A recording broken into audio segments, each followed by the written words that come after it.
But just to stay on track, we'll go ahead and we'll move on to our next presenter. Um, let's see. Smarter Kitchens, Digital Food Safety Systems for a Data-Driven Future, Dr. Benjamin Chapman, North Carolina State University. Great. Thank you so much, Jacob. I'm just going to go ahead and share my screen here. Give me 1 second. Perfect. All right. Let's see. Huh, not sure. Hang on 1 second, guys. Always exciting to do the online webinar, different platform situation. So I think I can figure this out.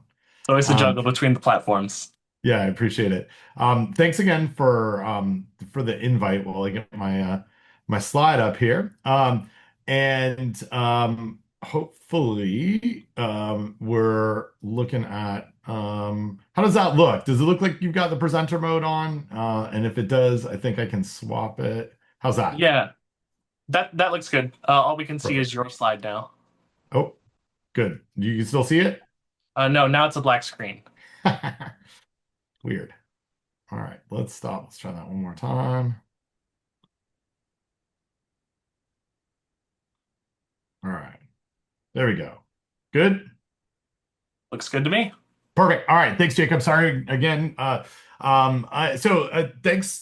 first of all for the invite today. My name is Ben Chapman. I'm a professor and department head here at NC State University in Raleigh, North Carolina. For the last 15 or so years, I've been working in the area of food safety extension and the sort of done a lot of work in a variety of different areas in food safety, but a biggest focus for me over my career has been around retail and food service settings as well as consumer food handling. And I would say that um, in over the course of what I've been working on and where the field has evolved, I've really taken a huge interest in how do we better use data sets to make risk-based and better informed decisions in food safety. And so the presentation that I'm going to give to you today and kind of talk through is some of the, I guess, big picture situations around digital food safety management systems and looking at sensors, but not just like technology for the sake of technology, but how best to harness what's out there and use it so we can actually impact, better behaviors that are happening in kitchens, better cleaning and sanitizing, decision making, and really trying to harness all of these different, what I would say are data sets out there to make sure that we're capitalizing on the knowledge and information that we do have. Um, I got started, I guess, in this area actually. I mentioned I've been working with restaurants for the last 15 or 20 years. Back about 20 years ago, I did a project looking at food handling behaviors in kitchens utilizing video technology. Again, it's pretty dated, and I'm not going to share much info from it, but it was my first foray into how do we use food safety specific technology in kitchens. And so in that work, I spent about a year putting up cameras in 7 different restaurants, all from one major food service company, and watching, reviewing after the fact food handling behaviors. And so essentially, the project was to go in and record everything that was happening in the kitchen, hand washing, cross contamination, thermometer use, people movement, a variety of other aspects. Just looking at how food is stored, how it's moving around a kitchen, and really gathered a few hundred hours worth of what it looks like in that setting, and then came up through analysis. And again, I share this story because it took a year for me to go back through these hundreds of hours of videos to arrive at a result, which is what happens when an environmental health officer or inspector or auditor is when they're not there is really actually quite different sometimes from when they are there. And the that's 20 years ago it took, like I said, almost a year to go through that data. I see a world in digital food safety systems with evolving sensors, machine learning, of optical sensors, of looking at data, just the speed and of which we're generating data and being able to analyze it. That work that I did in a year could probably be done in real time now. And I think 5 years from now, we're going to see this integration of a variety of sensors, temperature sensors, humidity sensors, pathogen sensors, optical sensors for movement, all being integrated into a system that's constantly looking for anomalies in food safety and sharing that data around. And being able to, it's somewhat real time, certainly give feedback to individuals about their behavior, but then also on a daily basis or a weekly basis or a monthly basis or whatever someone really wants to be able to look across trends within a system. And I'm not kind of predicting, oh, this is, the Jetsons of the kitchen of the future. It's really that's kind of where we are now. It's tying it all together and plugging it in. I've worked over the last 5 years, 6 years, pretty closely with a number of technology companies and with food service providers on as they've kind of investigated technology around digital food safety systems. And I feel pretty comfortable saying that we're not far off a time where we're able to generate and analyze this data. It's really how do we use it? Um, so next, kind of thing that I wanted to highlight here is why do we even sort of want this? Well, like what's the goal of utilizing these food safety systems? And for me and what's out there in the literature and thinking about how we see AI and other digital platforms used across other sectors, it's really about this idea of collective intelligence and distributed problem solving. So, for instance, a digital food safety management system, if the inputs are correct, allows someone to set thresholds and set alarms based on individual company risks and decisions. And I'm going to give you some examples of where we've done a couple of projects in this area as well, especially around temperature issues and some of the unintended consequences of digital food safety management systems. Um, as a scientist, I'm a big fan of data collection. I'm a big fan of utilizing many different data sources to make decisions. Um, we're already utilizing a lot of monitoring data out there, but what I don't think we're doing yet, and I would say other than a handful of examples that I'm going to touch on here, I don't think as a sector we're seeing I really appreciated Susan's the last presenter, Susan, and just thinking about data like what Susan's talking about. Think about like cooling information, cooling logs, all of our sort of active managerial control monitoring information. We want operators to do that to sort of follow steps to be able to utilize this. But what I think we're learning is that in doing the monitoring, there is a repository of data that we can make better decisions on. And so, for instance, if we knew that cooling was happening better or worse on a weekend or with a specific shift or I think across a brand, if I knew that, I had 800 stores, and geographically we had certain regions or certain individual stores that do better job at specific managerial tasks. Having a digital repository to be able to quickly call that up and highlight anomalies is really where I think we're going. And I think that's really becomes the gold standard. Some of the things that generalities I've seen for companies that are utilizing digital food safety systems is cost effectiveness. Things like automatic temperature monitoring of a variety of walk-ins and reach-ins can tell someone really quickly about the performance of those individual units. I worked with a major food service brand last year who were doing a lot of digital food safety management and said that they knew of one specific piece of equipment that they had that based on the time frame that they've been collecting data, they could see a decline of how well those regions were able to hold temperature across many different stores, and then was able to go back to the manufacturer. And this is a large food service company, but they were able to go back to the manufacturer and talk about how they can do maintenance on those regions to ensure that they would stay in operation. And they did this all before any of those regions failed.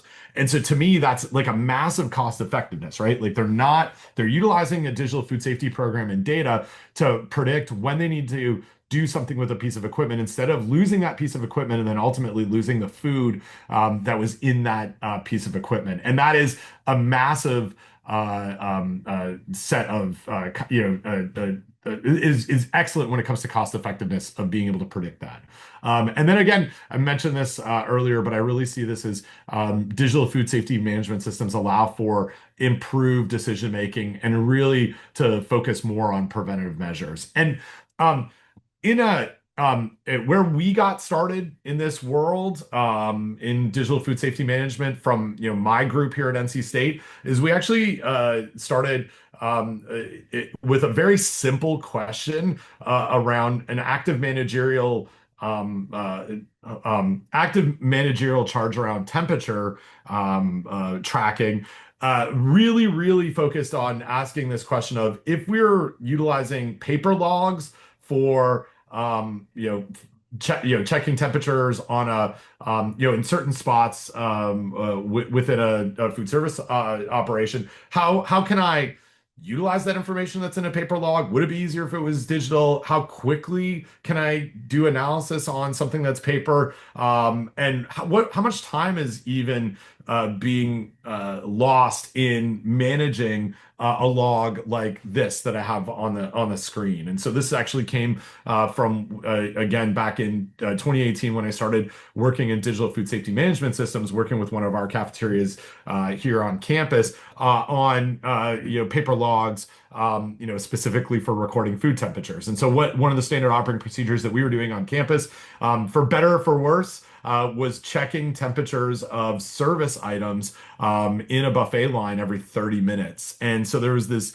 requirement for a paper log. And in many cases, you might find a situation where people are skipping, they're not filling out the correct numbers. If there is something that is at the wrong temperature, that they aren't utilizing this for corrective action. So they're just tracking to track, but not making decisions based on it. And so we were able to show in this small study that the average length of time to conduct these temperature logs was really you're looking at minutes a day depending on the number of employees that were actually writing this stuff down. And so we were able to kind of demonstrate if you do this like just digitally and have it go into a dashboard and have it happen automatically, it certainly there's an upfront cost to having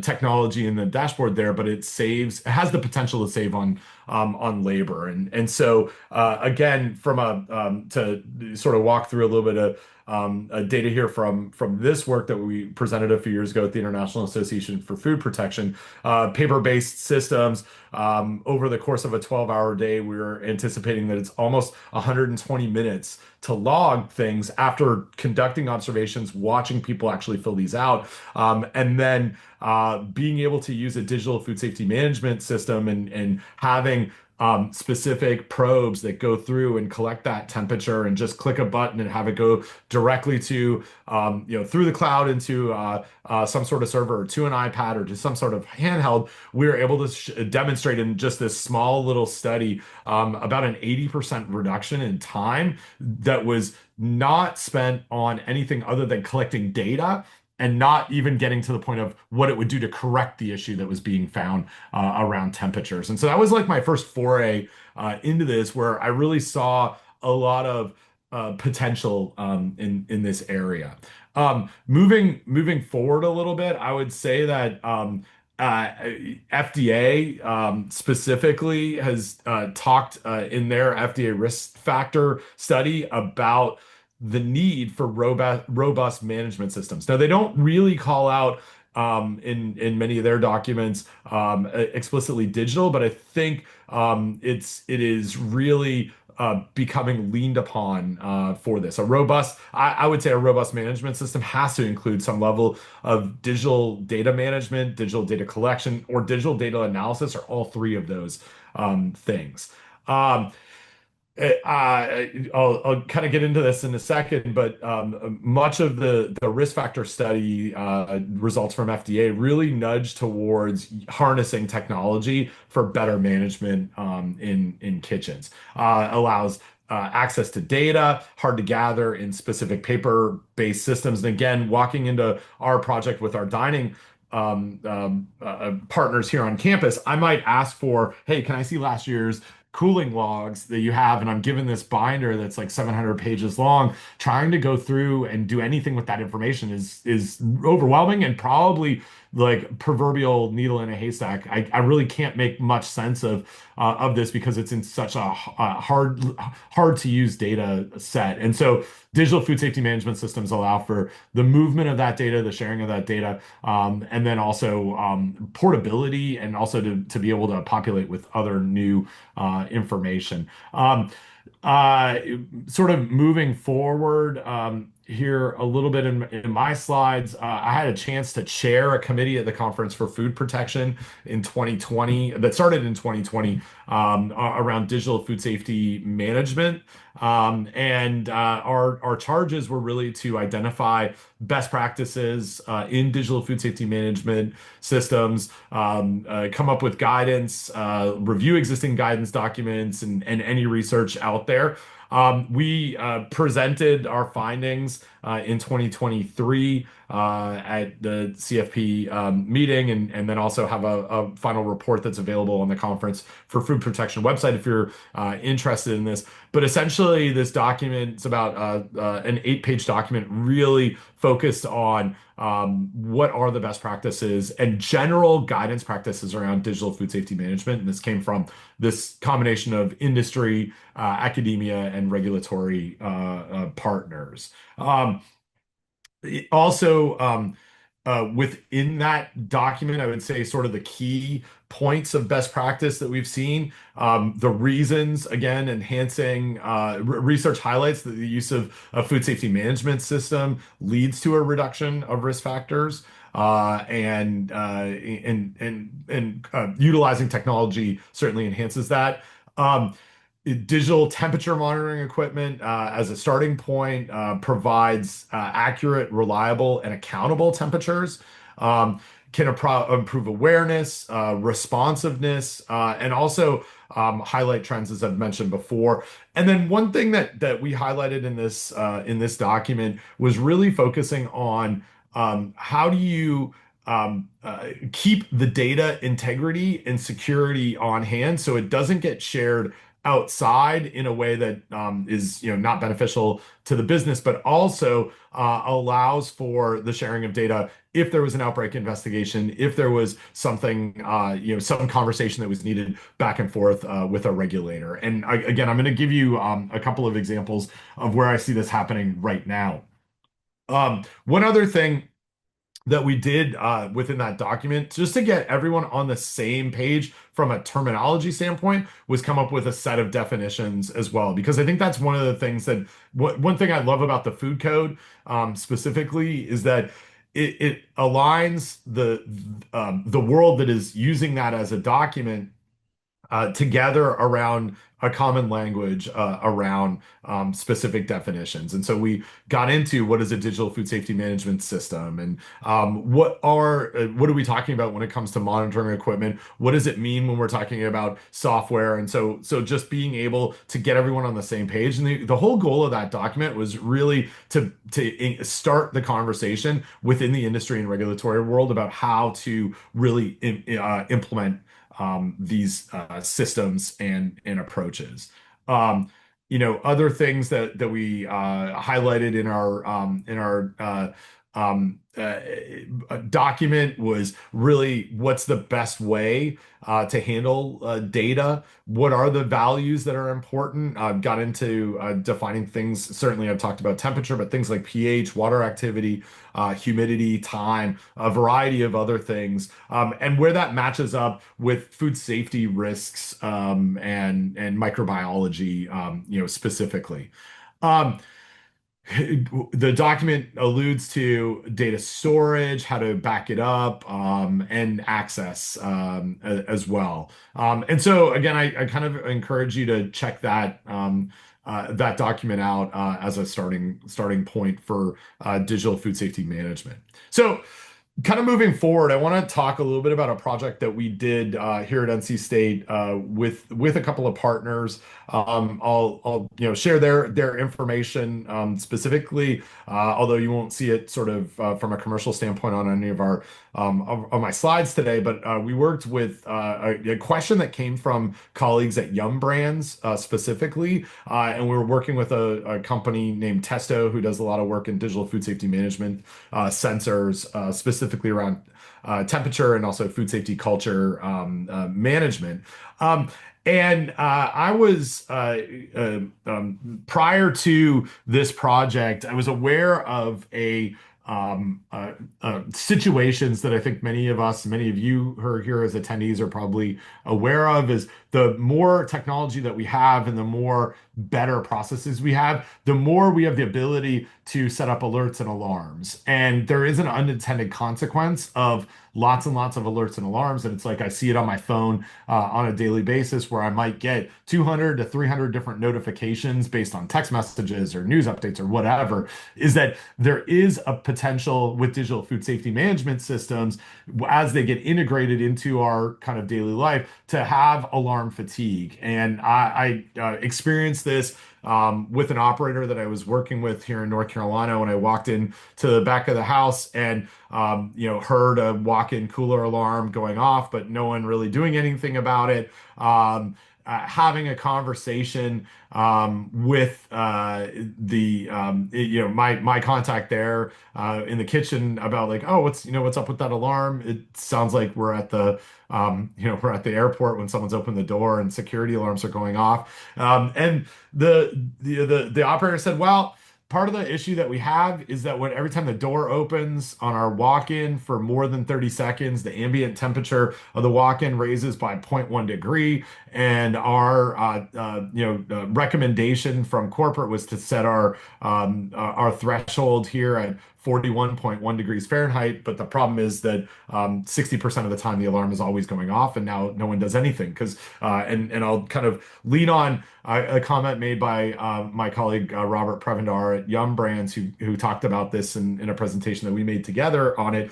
If everything's an emergency, then really nothing's an emergency, and in fact that is one of the biggest challenges around digital food safety management systems, is that we have so much information, we now need to figure out how to sort through it and parse it. it. And so what we're trying to do is avoid the cultural normalization of alerts, and that you have to actually do something with it. And so this, coupled with the questions from Yum about how do we better set alarms so we don't have this fatigue, sent us down a path of creating a project to better understand this. And the real question that would not be answerable without a digital food safety management system is, what temperature threshold should I set my alarm for that would really inform me both from a regulatory standpoint and from a public health standpoint. And so again, I'm really aware that, as you know, and many of you in the room are serving in this role as regulators. If someone walks into an operation, takes the temperature during an inspection of a specific food in a walk-in cooler, and that food is out of temp, is above 41 degrees Fahrenheit, now all of a sudden we know we have a regulatory problem. What's really kind of unclear and not well defined, and certainly not defined at all in the food code, is the correlation between ambient air temperature in a walk-in and the product temperature. I would say that the correlation is well established, but what that calculation is to be able to put an algorithm at this particular type of food at this density in this specific setting, what temperature, if the walk-in is at 44 degrees Fahrenheit, for instance, and my alarm should be going off at that point, but my food is still sitting at 39 because it takes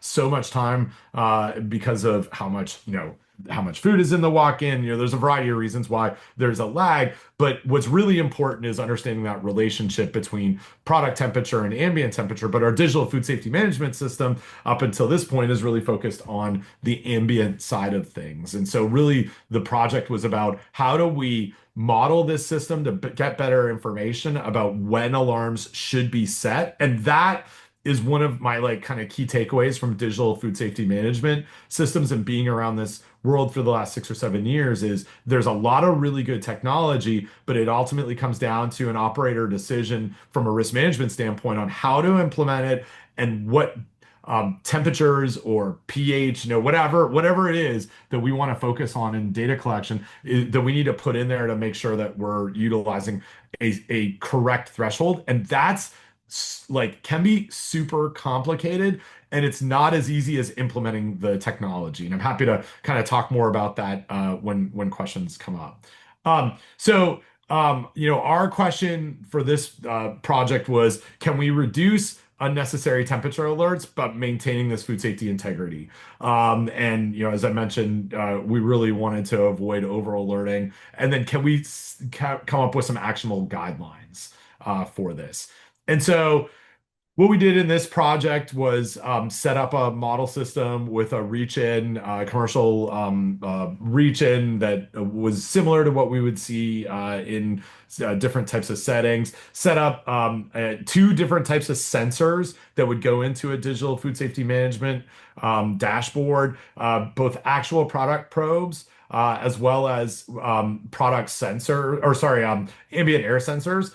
And within those ambient air sensors, we also had some onboard algorithm that would really calculate and predict what the temperature of the product would be at. And so I'll kind of show, I'm talking a little bit vague, but I'll sort of show some specifics here as we go through. And then we set up a variety of different products and scenarios. So we use diced tomatoes, shredded lettuce and that's kind of what I'm going to report today as the perishable items that are most common in food service, or that are common in food service, but also lie in our TCS food requirement, right? A cut leafy green or cut tomato, we know are amongst the highest risk produce items that we have. So the other thing that's really why we selected shredded lettuce, for instance, is because it's one of the products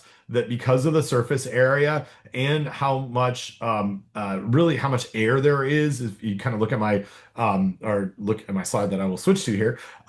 If you look at our container filled with shredded lettuce, and it's very light because there's a lot of air around it that insulates. That doesn't insulate, in fact, sorry, the product itself. So it means that the ambient temperature and the product temperature are often very close to each other, and it's very difficult for leafy greens to be to take the temperature of because of how thin they are. So we really try to pick one of the hardest ones that was out there. We stored these in pans to simulate the what we would expect to see in a commercial situation.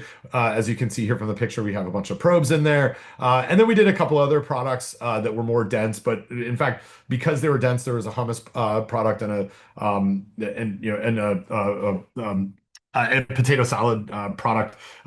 We decided to not utilize those for our data just because they weren't as interesting as the harder ones of tomatoes and lettuce. And then we tested this in this sort of worst case scenario. So what if a walk-in or a reach-in lost power for 12 hours from a power outage, or someone unplugged it, or a breaker tripped, whatever. What does it look like in there, and how can we utilize a digital food safety management system to better understand that? And then we also had 4-hour power outages, so something a little shorter, and then also simulated a door being left open or ajar for 4 hours, and then also frequent opening activities over the course of multiple hours to mimic busy kitchen activities. And so that was kind of our situation. We also wanted to really understand this idea of ambient temperature differences, and then best understand whether simulated temperatures from a digital food safety management system, taking out an ambient temperature and applying an algorithm, how does that even match up with actual products temperatures? Because there isn't a lot in the literature on this. Already kind of touched on this, so let me get to what we saw. So here is kind of the output of what a digital food safety management system with automatic all-time temperature monitoring can provide. This is noisy. This is over the course of a 4-day period. Each one of those spikes is a temperature time, but you can see that there's movement. So what's really, really interesting, and I'll kind of skip forward here, is this is the same data, just stretched out under shorter amounts of time. And one of the things that I absolutely love about the world of digital food safety management systems is now I can see what's really happening within. Let me just step back. I can collect all of this data, and I would say that many operators have data like this already, but they're not thinking about it in a digital food safety management system framework. They are utilizing alarms to react. But if I look across multiple days or multiple weeks or an event like a power outage, I can utilize this information to drill down and really understand what I have to do with the product itself. And so what we found, and again, not to get too much into the point of my presentation today is not to get too much into the data from this project, but just to be able to show that you have the ability to predict differences. So the red line here is our actual tomato product. The green line is our actual lettuce product. And then the orange line is the average ambient temperature that we found within the stress test, 12-hour power outage reach-in. And so what I find really, really interesting about this, and hopefully you can see my cursor here, but you see as soon as the power goes out, the ambient temperature spikes very, very quickly to like from below 41 degrees to 60 degrees within sort of like an hour, a 17-degree increase. But we don't see temperatures really, really increasing in the products above 41 degrees until really an hour and a half or 2 hours into things. And then the other tail of this, and I think the benefit of a digital food safety management system is, had I not had this and a power outage happened and then the power came back on, if I got in at 8 o'clock in the morning, the power went out at 1 a.m. I got in at 8 o'clock in the morning and I checked my cooler may have dropped down the ambient temperature relatively quickly. But the really, really cool part about digital food safety management for me is the product temperature itself, which again, you would see on an inspection, but an operator might not see on a daily basis if they're not checking these temperatures or utilizing some product simulation or, having some sort of digital system. They might look at their reach in or walk in and say, oh, everything seems to be operating. I know there was a power outage, but it's at good temperature now. But the product itself may still have this delta of maybe 10 or 12 degrees. And it takes a long time for these products to cool, sometimes based on air is not a really good insulator. So this is like, to me, some of the beauty of utilizing a digital food safety management system. A couple other things I'll highlight from our work in this study is kind of a bit of a messy figure here, but I'll share that even within a small reach-in cooler, you can have various temperature differences. And so what you see in the top four lines here of this figure are different areas within the region that are closest to different parts of where the product was held. But the ambient temperature, even within the region, if it's close to, let's say, a light, maybe 8 or 10 degrees Fahrenheit over the course of time different because that light is releasing some level of heat. And if you have a sensor that's very close to it, it can absolutely be impacted by that.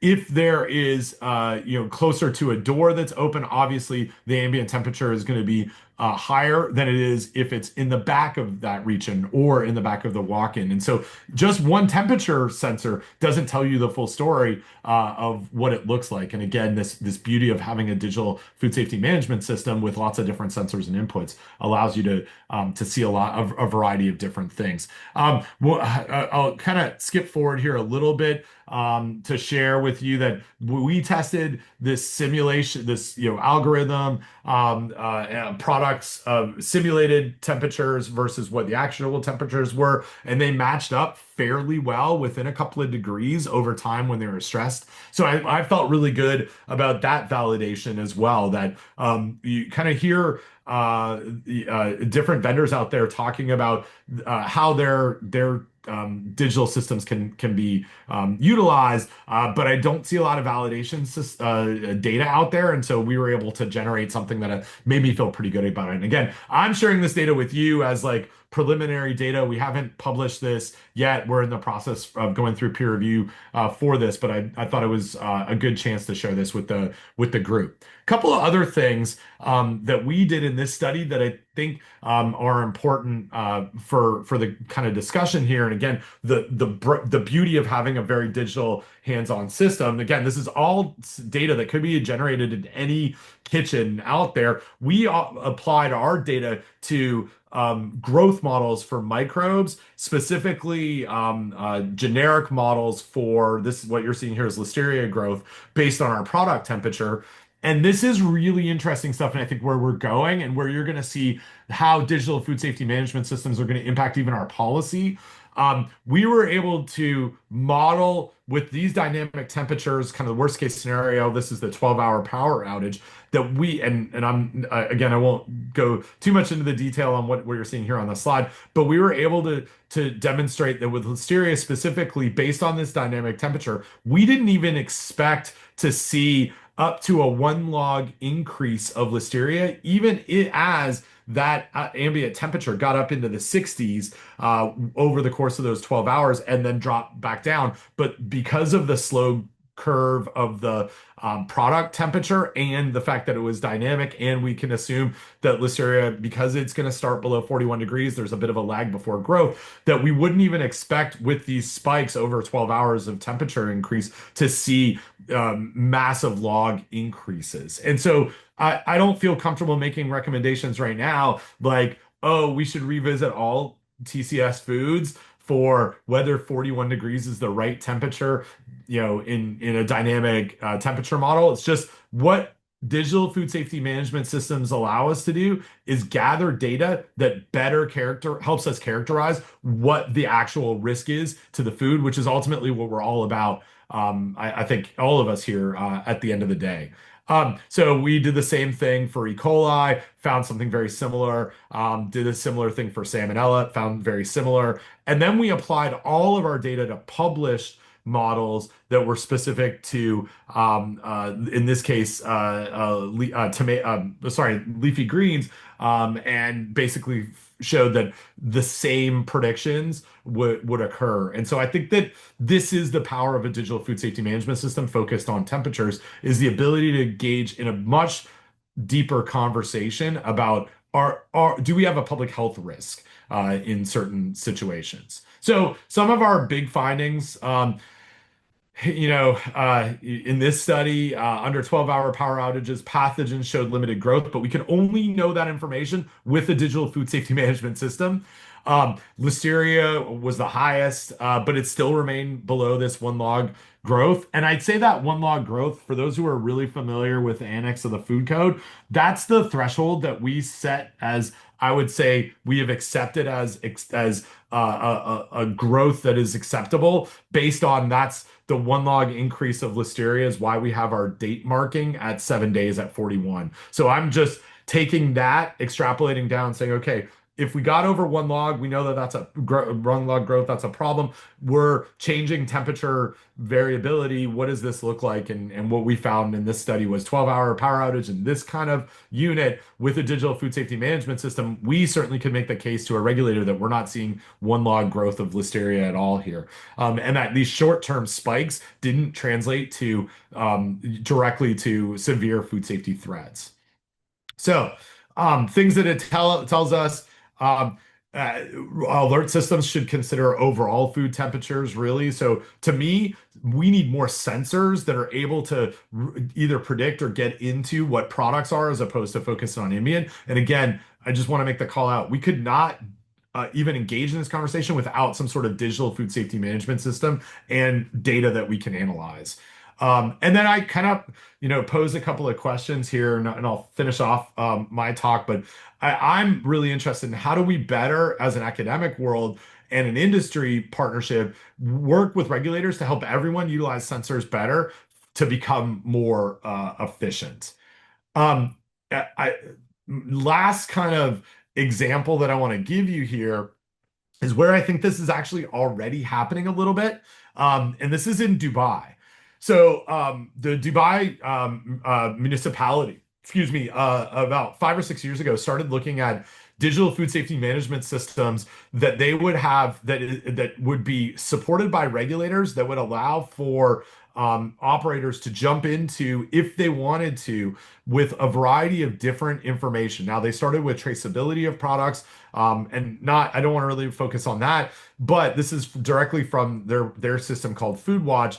They also include notification of pests in here, management and training qualifications. And then the last bullet is that there is the ability for an operator to utilize this system to upload all data so that they can utilize AI to make better decisions on all of their records for digital food safety management. And the cool thing about this that I would highlight that Dubai is in the, I don't know how far down the path, but when they've talked about this system, I've seen it presented on a couple times, they talk about how by sharing more information in sort of all the time, it changes in the regulator's mind the risk profile of that operation. If we think about like how we handle things with different levels of risk and high risk highly susceptible populations requiring different levels and different focus of inspection versus more complicated food service settings having more inspections. I think about in my state here in North Carolina, we have less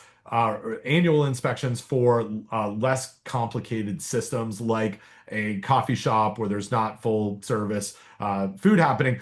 What Dubai is being able to do is taking information beyond just what it is that they're making, but also looking at data that is being populated to say, you know what, things look pretty good. We're running AI behind the scenes. Everything seems to be fine here.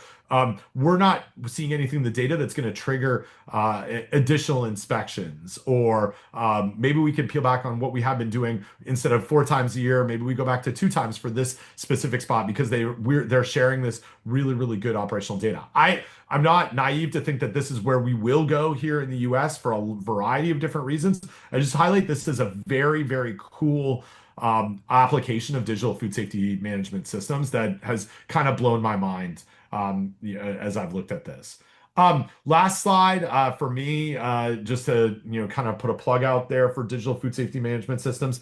We need more sensors. We need better AI integration. I think that there's really just a handful of companies that are really looking at this right now from an operator standpoint.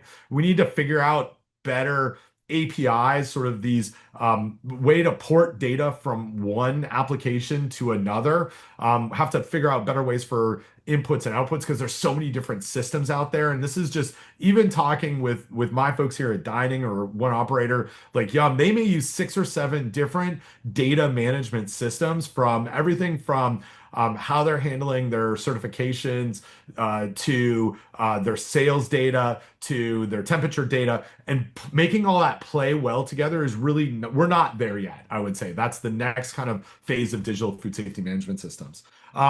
And then we need this like sort of better sharing and integration. And plus, we really need to train food safety professionals on how to utilize digital systems. I do feel like we're still at the forefront. There's a recognition of the importance and why we should be looking at this, but I don't feel that we have a good sense within both the regulatory world and the industry world what training and skills are needed to implement these systems in the most efficient and effective way. Um, I'm going to end my comments there and open things up for questions. If you're interested, I do a podcast called Food Safety Talk with a colleague, Don Schaffner. You can check out if you want to hear more about digital food safety management and other things. Also do another podcast called Risky or Not. Got to give a shout out to those two. So check them out if you want to hear more from me, not on a webinar. And there's lots of people that I want to recognize, but explicitly, these are the folks who really, really helped with projects related to digital food safety management. So I'm going to leave things there, and I see Rebecca's turned her camera on, so I will end and happy to answer any questions. And I'll Awesome. stop Thank you. sharing my slide too. So Oh, thanks. Um, yeah, great talk. I really appreciate your time. We do have a couple questions for you, and we have plenty of time, so no great. need to rush. But first one, have alarms with different sounds for door open too long versus food temperature. And this was Oh, asked during your alarm fatigue slide. so yeah, Tom, this is a really great point, and I think a really cool comment. I actually have a graduate student right now who is looking at a variety of different alarm feedbacks with people to find out who like what resonates the best. And she is looking at sort of lots of different data collection, but like different alarms, different types of thresholds. She's actually looking at a hand washing sensor. She's working with a different startup where we're looking at can you use an optical sensor over a hand washing sink to demonstrate or to collect data and give real-time feedback to individuals on whether they wash their hands correctly and used all of the components. And the technology is there. It's just how do you set the threshold and alarm and what the feedback's looking at that. So Tom's comment here of having different alarms and different sounds is exactly, I think, where the literature and research is going. And I think it's exactly where the industry is looking at right now. So thank you. Cool. All right, the next one. How do these alerts factor in the quality requirement of the operator? And for example, Yum Foods has a quality requirements below the regulatory code? Yeah, and I mean, I think that that is the exact question. I'm not sure where Yum is at, but that's how they were. That's one of the reasons why they were interested in this work was to help better define, okay, maybe we have a quality issue at 4 hours of a power outage, but not a public health issue. That public health issue is like 6 hours or 8 hours after a power outage. But we know that we're going to get increased spoilage of all, of these perishable products. So maybe we set our threshold based on quality that's much more informed as opposed to sometime we walk in there, we know that the power outage has happened, it went out for an hour, and we're gonna be, and I'll use the term that I don't really like, but I think it's one that we lean on a lot in food safety, which is out of abundance of caution, we're just gonna throw everything out. And I would say that that is not a risk-based approach. So, yeah, I think that the digital food safety management systems allow for companies to set quality parameters and safety parameters in a much better way.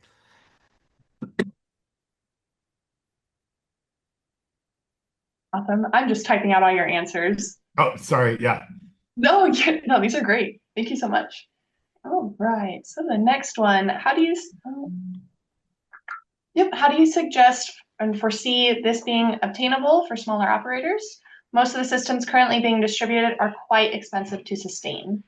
Yeah, so I do think that there's a little bit of a democratizing of the technology landscape that is allowing for systems to come down in price. The early adopters are driving implementation and the systems that are out there on the forefront are expensive. I think what's kind of cool is I've been working with talking with and working with a number of startups who are looking at different aspects of this on a much cheaper scale. And the ability to use the AI power of paid systems like OpenAI or Gemini through Google, whatever it is, to do data analysis behind the scenes has really made much of this more attainable. The sensors and the hardware is probably the biggest cost, where historically it was the analysis and the time that was necessary. So I'm not, I guess my comments today are not to say I think that there are smaller operators ready to go do this today. I think over the next 5 or 10 years, we're going to see this as much more part of what we're seeing. And I think about the switch that many of you have seen already out there when we went from our old sort of continuous monitoring pen on a round, like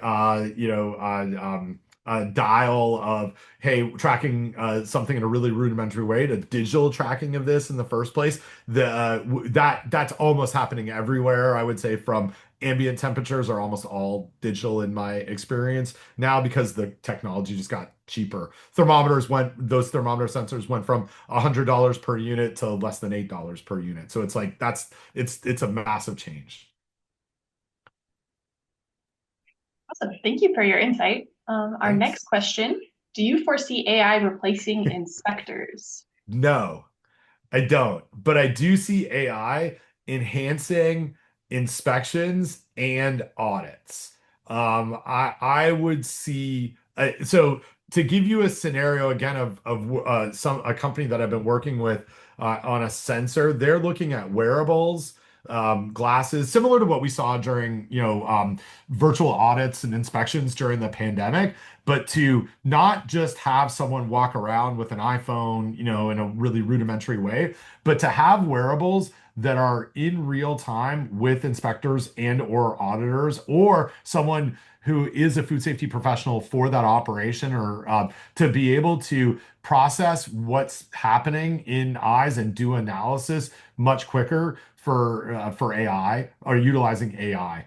I would say that that's going to happen much quicker than replacing inspectors with AI. I just don't think it's happening. I don't want it to happen. I think that what I would love to see is that inspectors are armed with better data and better information quicker so that they can actually work with an operator on improvements and act more as a coach. And really, that AI should give an operation a better sense of how that environmental health inspection is going to go because they have a good sense of what's happening in real time all the time. So I see it as a supplement and not a replacement. So not to scare any of the couple hundred of you here, and I'm not, yeah, definitely not a proponent of it. We're always going to need human eyes. Well, sorry, we may not need the eyes from the sensor standpoint, but we're going to need human brain space to help make decisions in context for operations. I love that. Thank you. I feel like you answered this one with Yep. one of your questions. Do you have anything to add? No, I think I think we're good there. Okay, so let's go to this one here. There we go. Yeah. Oh, sorry. Go ahead, Rebecca. You can read the I'm question. I was sorry, just going to just for answer the them. people Yeah. who can't see Yep. it. No Yep. problem. How does Dubai know that sensors have not been moved to a more temperature compliant location to correct any issues? So it's a great question, and I have not asked them about that. My guess, and I'm going to make an assumption, is that part of their inspection is actually viewing where sensors are, and that becomes part of the review. Um, and I would say that again, this isn't replacing inspections for them. It's really just targeting who should get inspected more and who could get inspected less based on what data is available. But it's not eliminating them, and that the inspection is still has to make sure that the integrity of that data is held in place. But yeah, I don't know. I don't know how they know that, or if they know that, and how they make those assumptions. But it's a great question. Yeah. Okay, thank you. All right, we're done with that one.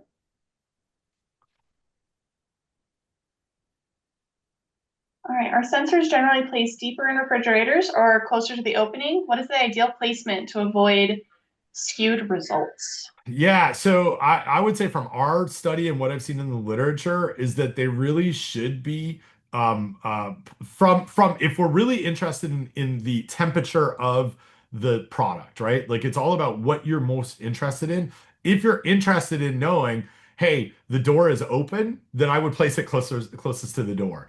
If the reason why I have this sensor is to better understand the relationship between the product and the ambient temperature over time, not looking for spikes, then I would put it further away from both a light and from a door because it's less impacted by those spikes in temperatures from routine use.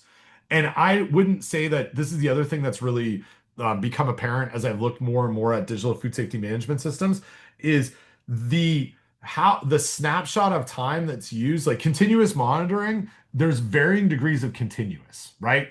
I could be looking at every second, what is the temperature? I could be looking every minute. I could be looking every 5 minutes. I could be looking every 10 minutes. The story overall is the same, but every 10 minutes allows me to smooth out these anomalies in spikes.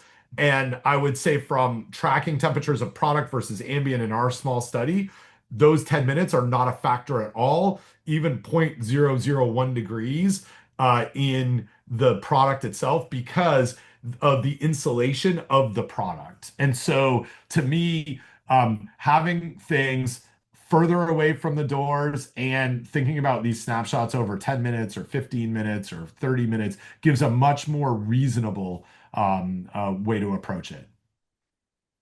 Practical, I guess. Maybe not reasonable. Practical is a better way to say that. Well, practical is what we're looking for sure. So you said that's every 5, 10, or 10, 15, and 30?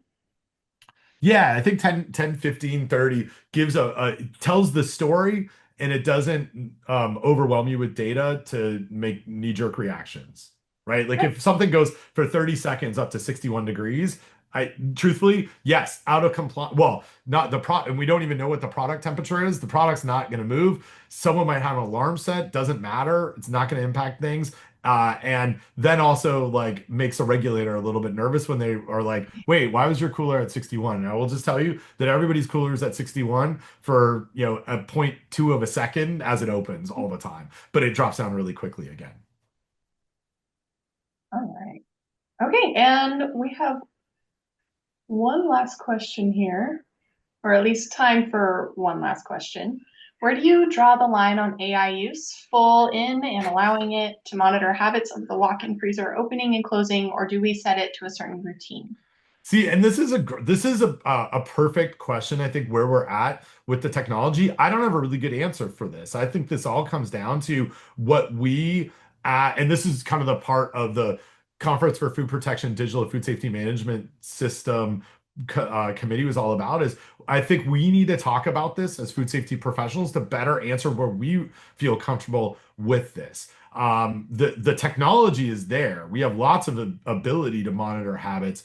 What we do with all this data, how we utilize it is really, really the question that I think it's going to come down to individual operator decisions, and we're going to need guidance from regulators, academics, and the industry as a whole. See, that's a super wishy-washy way to answer that question. Essentially, I don't think we know yet, and we need to have more conversations like what we're doing right now. Yeah, that's great. And obviously, everyone's going to want to see studies and what everyone else thinks. So, conversation will be needed for sure. Okay, well, thank you so much for your time, and I'll pass it off to you, Jake.